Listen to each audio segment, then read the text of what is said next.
నమస్తే అండి. Yanam Godavari A to జెడ్‌కు welcome అండి. ఈరోజు నేను గోదావరి మెత్తల్లో ఇగురు ఎలా వండుకోవాలో చూపిస్తాను. ఇగురులో స్పెషల్ ఏముంది అనుకుంటున్నారా?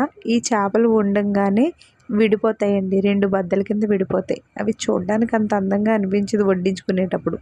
కానీ నేను చెప్పినట్టుగా వండుకుంటే గనక చేపలు విడిపోకుండా చక్కగా ఏ చేపకి ఆ చేప అందంగా కనిపిస్తుంది. తినడానికి కూడా చాలా బాగుంటుంది.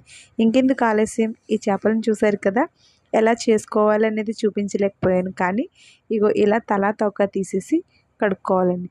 ఇలా క్లీన్ చేసుకోవాలి అంటే ఇవి రాడుకేసి తోమితే పాడైపోతాయి. కాబట్టి మనం ఒక కొండ అంటే మట్టి దాకా తీసుకుని దాంట్లో కొంచెం అంత ఉప్పు వేసుకుని శుభ్రంగా 4-5 సార్లు పెడితే ఇందులో ఉన్న పులుసంతా ఊడిపోతుంది. అది ఎలాగో ఈ వీడియోని జాగ్రత్తగా ఓపికగా చూస్తే ఈ చేపలని ఎలా క్లీన్ చేసుకోవాలనేది మీకు కంప్లీట్గా అర్థమవుతుంది. ఓకేనా మరి? ఇంకెందుకు ఆలస్యం, యానం గోదావరిలో చేపల కూరలు చూడాలనుకుంటే కనుక నా ఛానల్ని సబ్స్క్రైబ్ చేసుకోండి. అలాగే లైక్ చేసి సపోర్ట్ చేయండి. మరిన్ని మంచి వీడియోస్ కోసం సపోర్ట్ చేస్తారని కోరుకుంటున్నాను. చూపించిన విధంగా చేపల్ని 1కి 4 సార్లు శుభ్రం చేసుకోవడం వల్ల పులుసుంటే పోతుంది, నీసు వాసన కూడా పోతుందండి. మిగతా చేపలన్నిటిని కూడా సేమ్ ఇలాగే శుభ్రం చేసుకోవాలి. ఇలా శుభ్రం చేసుకుని పక్కకు తీసుకోవాలి. ఇంకా మనం శుభ్రం చేసుకున్న చేపలు చూసారా అంతా పోయి ఎంత నీట్గా కనబడుతుందో. దీంట్లో ఉప్పు కారం కూడా వేసుకోవాలండి.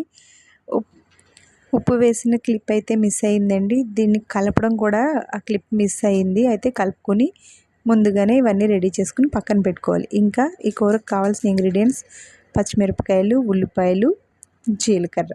వాటి కోసం కూడా చెప్తాను. ఈ జీలకర్ర అయితే 2 ఉల్లిపాయలు, జీలకర్ర, గసగసాలు, ధనియాలు, దాల్చిన చెక్క, ఇంకా అల్లం వెల్లుల్లిపాయలు కూడా వేసి మెత్తగా రుబ్బుకుని ముందుగానే రెడీ చేసుకున్నాను. ఇంకా మంది మెత్తళ్ళ కూర కదండి, ఇగురు కదా, అందుకని ఒక 3 గరిటెలు ఆయిల్ వేసుకుని ఉల్లిపాయల్ని బాగా వేపుకోవాలి. ఇంకా ఈ కూర స్పెషల్ ఏంటి, ఇగురు నార్మలే కదా అనుకుంటున్నారా?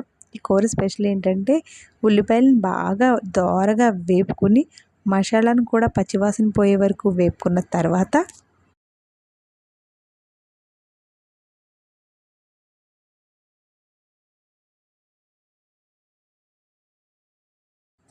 చేపలు విడిపోకుండా వండుకోవాలనుకుంటే ఈ ప్రాసెస్ అంతా ఓపికగా చూడాల్సిందే. మసాలా పచ్చివాసన పోయిన తర్వాత మనం ఒక గ్లాసున్నర వాటర్ వేసుకుని మూత పెట్టుకోవాలి.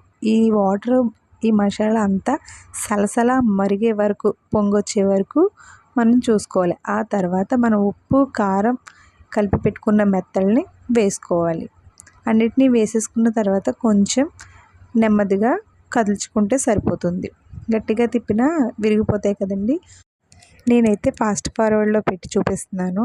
ఇప్పుడైతే మనం ఫిష్ మసాలా వేసుకుని మూత పెట్టేసుకుందాం. ఇంతేనండి. ఇలా వండుకుంటే మెత్తళ్ళు విడిపోకుండా ఏ చేపకు ఆ చేప వడ్డించుకునేటప్పుడు అందంగా కనిపిస్తుంది. అలాగే టేస్ట్ కూడా చాలా బాగుంటుంది. మీరు ఎవరైనా ఇలా ట్రై చేసి ఉంటే కనుక నాకు కామెంట్ సెక్షన్లో కామెంట్ చేయండి. ట్రై చేయకపోతే ఒక్కసారి ట్రై చేసి మీకు ఎలా అనిపించిందో కూడా నాకు కామెంట్ సెక్షన్లో కామెంట్ చేయండి. టేస్ట్ అదిరిపోతుంది, చూడడానికి అందంగా ఉంటుంది. గోదావరిలో టేస్ట్లు కానీ చిట్కాలు కానీ కావాలనుకుంటే కనుక నా ఛానల్ని మర్చిపోకుండా సబ్స్క్రైబ్ చేసుకోండి. నేనైతే ఈ పూట ఫుల్గా లాగించేస్తాను.